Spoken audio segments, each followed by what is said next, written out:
যারা খামার করতে চান, আমার মতো অল্প সময়ে লাভবান হতে চান, আমি প্রত্যেক ভিডিওতে একটা কথাই বলি যে অল্প লাভবান হবেন। আমি এর আগেও কয়েকটা ভিডিও দিয়েছি যে এর আগের যে বাছুরগুলো মোটামুটি যে আমি দেশি গরুর মাঝে বীজ দিয়ে বাছুরগুলো পেয়েছি, আলহামদুলিল্লাহ সেই বাছুরগুলো আমি বিক্রি করে দিয়েছি। যেহেতু গরু থেকে আলাদা হয়েছিল, বিক্রি করে দিয়েছি। তার পরবর্তীতে যে বাছুরগুলো আমি 3টা বাছুর পেয়েছি, আলহামদুলিল্লাহ অনেক সুন্দর বাছুর। এগুলো বাছুর হচ্ছে বীজের বাছুর। তাদের বয়স হচ্ছে প্রায় 2.5 মাস বা 2 মাস। অনেক সুন্দর।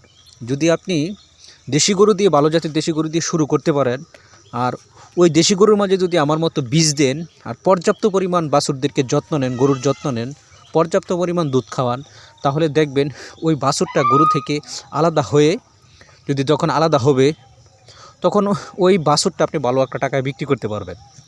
তা আমি বলি, প্রথম অবস্থায় আপনি অল্প টাকা দিয়ে যেভাবে শুরু করবেন এভাবে শুরু করতে পারেন আমার মতো দেশি গরু দিয়ে।